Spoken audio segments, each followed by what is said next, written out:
Welcome to the emotional endurance movement. This episode is dedicated to that one friend who's longing for the 90s. I called you 1-800-COLLECT. It's never long enough. It's never long enough, you know? Do you want to go play some hacky sack later? I got my dingy Kurt Cocaine sweater. Kurt Cocaine. I'm really worried about Y2K. Pong. We could do some pong. I mean, I could just watch MTV all day, every single day. There will never be better music than the music of right now. Do you have any Snapple? I mean, is there a better time than this? Oh, hold on. My pager's going off. It goes like, ear, ear. You know, the internets. I got this new hat. It's called a bucket hat. As if, oh my God, you have to see the Matrix. It is so freaking cool. I mean, how do things even get better than this?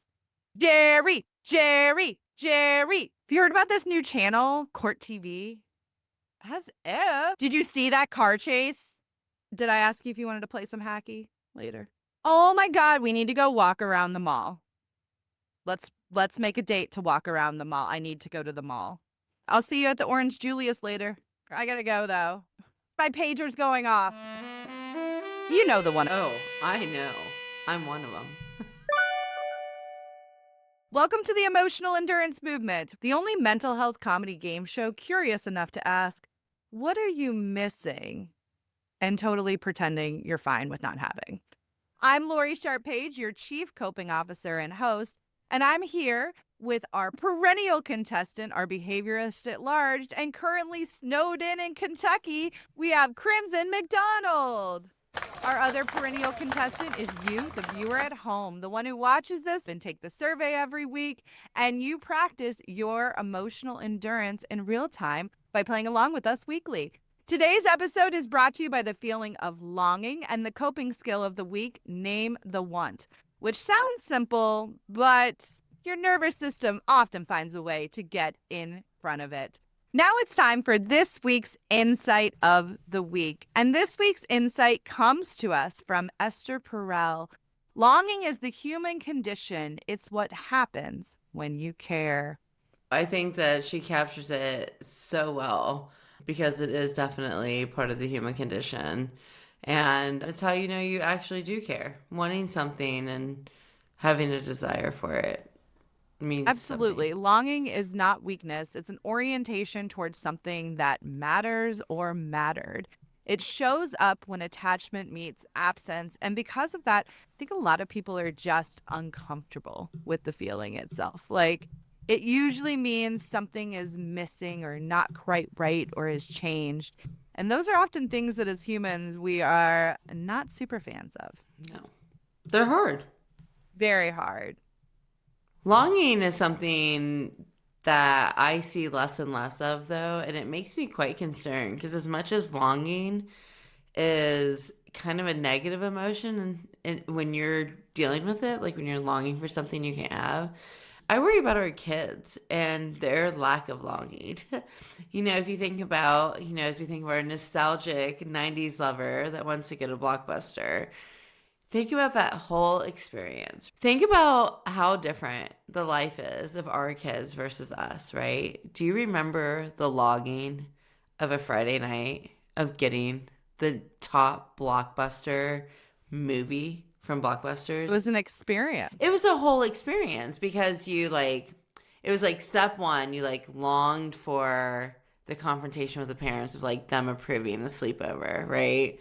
And then you longed for them approving the Blockbuster visit. And then you longed for like it being there. And then you would like see the case and think maybe it's going to be behind there. And then it wasn't. And like even that kind of disappointment, our kids are not used to. And it really concerns me because longing is part of the human condition. And it's one that it can dysregulate us significantly. And I'm worried younger generations aren't putting in the reps we had to. Absolutely. No, that's a really good point because the way you described going to Blockbuster was like the hero's journey. Right. And I think that's what it was for a lot of us on a Friday night, right? Like that sense of like, this is what I want, this is the goal, this is the outcome. These are all the different pieces that have to go into it versus just sitting down, turning on your phone and watching whatever you want to watch. Right. It's a different experience, probably one filled with less longing. Yes. And longing still is something, like, it's an important emotion. It keeps us going. It keeps us motivated. It keeps us driven. So to your point, having those literal micro interactions with the feeling build the endurance. And so if you're not having that, if you're getting so much instant gratification, is that a piece of the puzzle that's missing? Right. Yeah, It seems, absolutely. yeah. It's Well, a good here one. at the emotion. Esther Yes. Perel is she's a great therapist. I love her work. She is very wise and has a million great sound bites. I'm so jealous of her sound bite wise. But to your point, at the emotional endurance movement, if we know one thing is true, it's that it matters how you cope in the micro moments. Those small moments and how you cope in those moments are what lead to how you cope in the larger moments. And to your point, if you're missing the small moments because of the change of our society and our culture and everything technology has brought, that does not bode well for how you cope with the big moments, which is just another reason to make sure you are tuned in, taking our survey, and have joined the movement, which is growing every single week. And with that being said, let's get into our emotional weather report. Crimson, what do we got this week in the movement? How are people feeling, and what is in the air?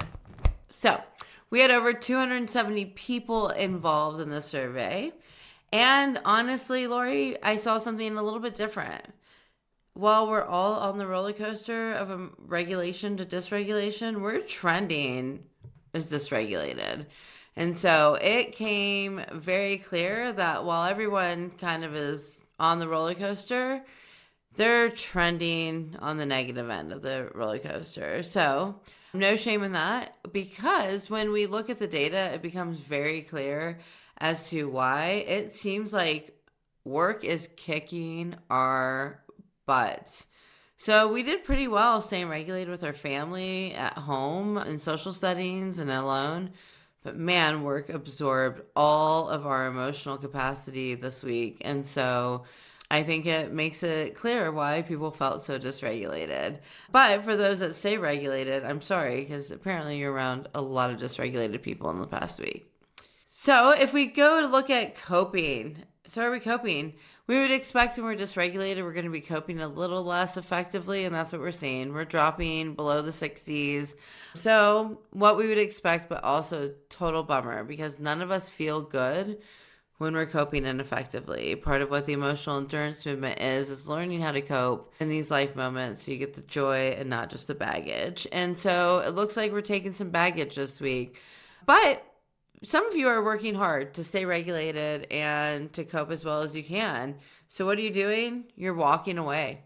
You're taking breaks, exercising, and sleep, which if you're one of the 200 million Americans in the United States right now under severe weather forecast, now may be a great time to rest, sleep, recharge, and take a break, because the world's kind of telling us not to leave the house. So if you have the ability, do it. And seeing exercise on there is good. It's January. Everyone's trying to get in good habits. But that may be why we see some of the things we see coming up in our pressure points. So we like to ask people, where are we putting emotional energy and it's draining us the most? We don't feel like we have enough time in the day. Time scarcity. Time's the one thing we have no control over, and it just feels like a task that should take 5 minutes is taking an hour, and a task that should take an hour seems to only take 5 minutes. It just depends on what you want to work out. So yeah, I completely understand. I too have felt time scarcity and a crunch of getting too much done in too little time. So number 4, health. So this might go back to the January hope, right? We're all hopeful in January that we're going to get on the wagon. We're going to get on the wagon and we're going to get in shape again, and we're going to go to the gym every day of the week. And then a huge snowstorm comes in and takes out, your ability to leave the house. So we're feeling the pressure on our health, and that's not surprising. Now is about the time we're realizing Those dreams of working out 4 days a week are not coming true. Okay, number 3, we have financial pressure. And I think this is still carryover from the holidays. I think everyone can relate to it. Prices aren't going down, inflation's not going down. Even though the amount at which it increases is going down, it doesn't change the fact that it's increasing. So if you're wondering how much more expensive milk can get, I guess we're going to find out. Number 2, productivity demands. It's all catching up, right? We took time off. We're trying to get back in the rhythm. We're trying to take care of our physical health. We're trying to take care of our mental health. And of course, the physical health and demands are going to come in. And so we're feeling like we have too much to take on, and we do. And that's part of what we're here for, is we can't change the demands on life. What we can do is help expand our capacity. So stick with us as we learn how to do that. And then what's draining us the work is draining us the most. Me, currently, it's this hat. But for many of you, work is taking all of our emotional bandwidth and motivation. And so it's our top pressure point, and not shocking considering it's also where we're most likely to be dysregulated right now. So keep on trucking, people, because these things aren't going to change. It's just how we deal with them. So let's start talking about solutions to how we cope with these things. I'm not surprised. I'm not totally surprised with the emotional weather report this week. There's a lot happening. And on this show, we tend to keep it light, but please know that we are also humans living in America in the year 2026, dealing with a tremendous amount of uncertainty and stressors. And what we want to do more than anything is build community around the idea that whatever's going on, we all have the power to cope as effectively as possible. We don't expect perfection. You see that in our metrics. But when 22% of our movement is saying that they were dysregulated over this last week, that's significant. That's significantly high. Yep. So there's important information there for us. How about you? Have you been regulated over this last week? What do you think? Yeah, I feel like I've had a good week. I've stayed mostly regulated. But for me, a lot of my regulation comes down to my environment. And so my environment was pretty chill. So it was pretty easy to stay regulated. I've also been in the regulated bucket this last week, and I'm wondering how long I will be, because we are now into officially another day off of school for my kids, and the lack of routine and the lack of being able to really get them out of the house and to get them going. Ooh, it is having me do some extra jumps and hoops. But I think I'm going to try some active yoga this afternoon with them and see if we could get some of that energy out. Because that's the thing, like they get so much energy. They're kids. They need to get that energy out. Adults do too, but kids particularly. And they can become dysregulated if they don't. And being around dysregulated people, even if they are toddlers, can make you more likely to become dysregulated. So I am keeping an eye on myself and my environment and my situation. I'm going to try and be proactive in getting things in place to help everybody. Yeah, it's important. So, I mean, we're in for it. Those in the South yeah. and Midwest, we need to figure this out because our kids are here for a couple days. Yeah, we've got 14 inches we need to melt through to get back to normal. So, all right. Well, thank you so much for that. Now we're going to move into a word from our feeling of the week, longing. Let's talk about longing. Longing is not weakness. It's not sadness. It's not a sense that everything is wrong. It's an orientation towards something that matters or mattered. It shows up when attachment meets absence, and it is also impacted by the meaning and the time prescribed to that absence. This could be a person, a place, a season of life, a version of you, a decade. And now it lives in your memory, your vision of either what was or what will be. And your brain keeps that file open. Longing says, something meaningful was here and my body remembers. It's grief's quieter cousin, nostalgia with nerve endings. And if you ignore it long enough, your nervous system will escalate it into irritability, numbness, or spontaneous reactions. Ask me how I know. Longing is an important feeling. It helps us to direct our behavior, our love, our intention. And it's one that really impacts our motivation, how we show up, and our beliefs. Longing is an important emotion, not always a comfortable one, but it's one that we need to pay attention to and to cope with. And as you'll see in our games that we're going to play this episode, one that's worth digging into a little bit more. And that's all from our feeling of the week, longing. Next up, we're going to play our first game, which is called Longing For. This is not necessarily about future dreams. It's about something in your world that you miss, that you would like to come back, and what it means to you. It could be a moment, a relationship dynamic, a version of you, a season of your life, or something silly. Audience at home, please play along with us. Think about what you are longing for, what you're missing in your life. And to get started, I'm going to go ahead and tell you, Crimson, that I am longing for the $5 footlong from Subway. Oh, the prices of food.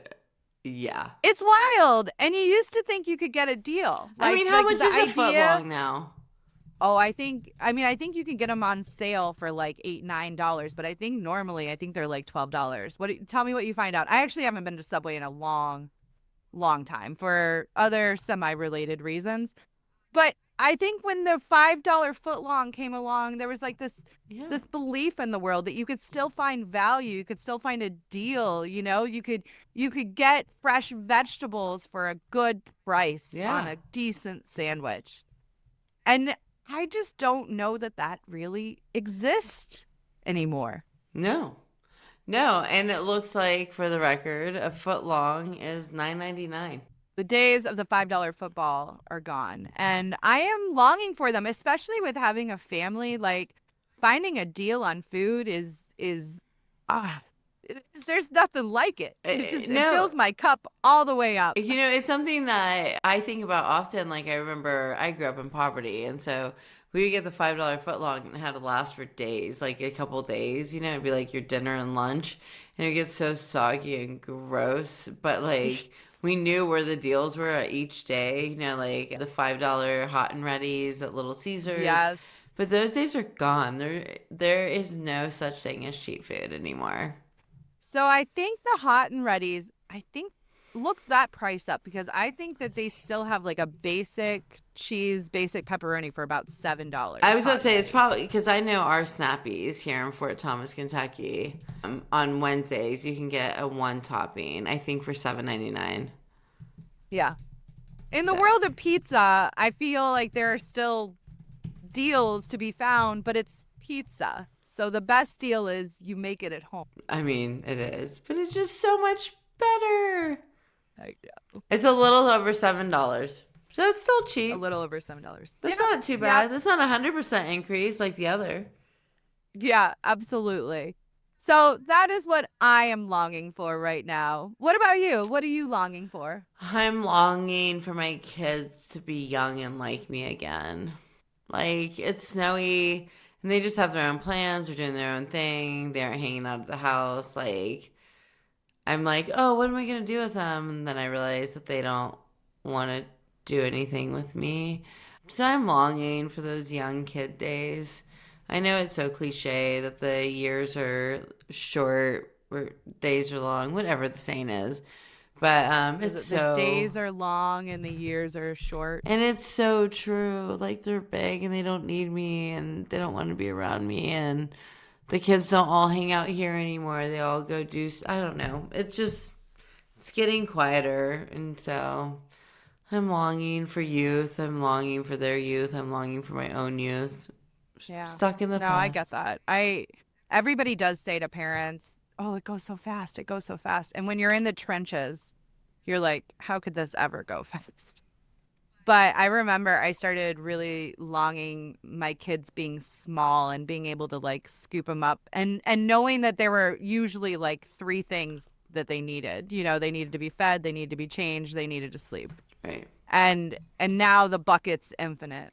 It's infinite, No, it's a really hard thing. And I think that there's like not enough frameworks to help families really embrace the speed at which it goes. Yeah. Because I just feel like you're always trying to figure out in that moment how to survive, and then that passes and you have a new challenge. And so I know it's a process, but I definitely like go to the grocery store and walk by like baby food and I'm like, oh, it used to be so much easier. Oh, I don't know. I long for it a lot, but I get yeah. perimenopause I instead. remember first feeling that way when my oldest was like 3 and being like, no, it's too early to feel this way. And that's when Hmm. I realized why everybody keeps saying it to everybody else is because it does, like, that transition is fast. I'm sure you've seen the meme on social media where like mothers are asking like their near adult or adult kids, like, can I please pick you up? Because there's a day when you pick up your kids for the last time and you don't necessarily know when that day is. Although when I picked up my 5-year-old the other day and walked her 15 feet, I knew it was not long. Yeah, I remember when my It was 3-year-old coming fell for me. asleep on me the last time, but I don't remember many of those last. Yeah. Yeah. So I get it. It is and it's, and like, and I think what's interesting about longing here is that like they're getting older, they're growing up. It's everything you Yeah, want. it's what I It's longed for everything you want. before. Yes. And yet you still long for what was, and making room for that just to be part of the experience, that both and, which I think is uncomfortable on its own for our brain. But I do think we should make parents aware that this is part of the process. And I think we do through our shorthand of saying like, oh, it goes so fast, it goes so fast. But it's deeper than that. It's the emotional process of it Absolutely. going fast. Yeah. Well, it's no $5 footlong, but I really appreciate the meaningful longing you brought to the table today, Crimson. And because of that, I'm going to give you 750 points. And Lori, I'm going to give you 500 points because you're nostalgic, taking me back to the 90s, and the $5 foot long made me depressed that I'll never see that $5 foot long again. Maybe it'll be $500 soon. Who knows? Who That's knows? true. Get back to the fives at least. This brings us to our coping skill of the week, which is name the want. Look, a lot of times in life, it's hard to say exactly what we want. Sometimes we don't feel like we have the words or the bandwidth or even the worth to ask for it. But longing is just the smoke in your life. The want or the need underneath it is the fire. We need to ask ourselves when we feel longing, what do I wish I still had from that time? What did this season give me? Maybe it's safety, belonging, play, predictability, visibility. It could be anything, but there's something underneath it that's fueling the smoke that's coming from that longing. When you name what you want or you need, you stop chasing the exact memory and recreation and start rebuilding that ingredient into your current life with the tools and resources that you have. We like to call this emotional endurance. Now, one important thing you need to know about naming the want is that there's an important difference between wants versus needs. And sometimes we'll say that we want ridiculous, absurd, very high level things without necessarily investigating what the need beyond it is. And we'll use those often as ways to invalidate attending to that need or even to the want itself. Because wants aren't ridiculous, they're just different than needs. And it's important to know the difference. Our next game is called Translating Wants versus Needs. I'm going to say a dramatic, maybe even a little bit absurd want that I have in my life. And Crimson, you're going to help me translate it to the need that is underneath and vice versa. You can play along with us at home by translating our wants into needs and also thinking about your wants versus needs. I want someone to follow me around with a clipboard and tell everybody who asks me to do something that isn't my job that it's not my job to do that. I need people to recognize my boundaries and my scope of work. Very good. I want to scream into my freezer and then have it hand me a croissant. You need to step back, recharge, and maybe physically refuel. Maybe grab a snack. Yeah. I want a sabbatical, but only from notifications. I need to change my settings on my iPhone. Very good. I want to throw every freaking toy in this house away. You need more space and less clutter. I want my kids' grandparents to show up.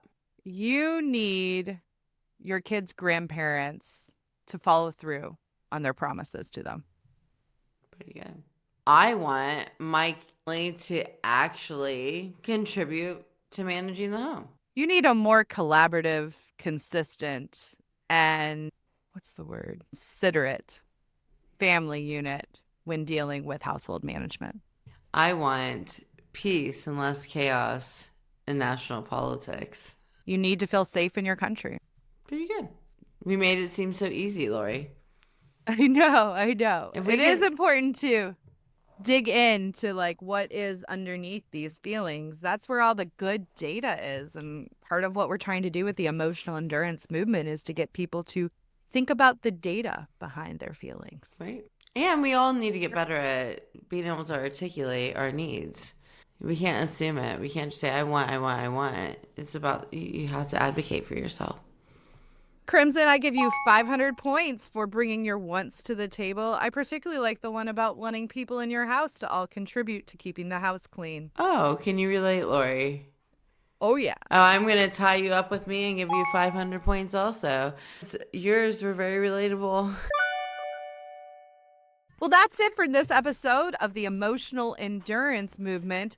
If you are longing for more of our content, make sure to like, subscribe, and join our survey for next week. If something from the past floated up while watching this, well, good.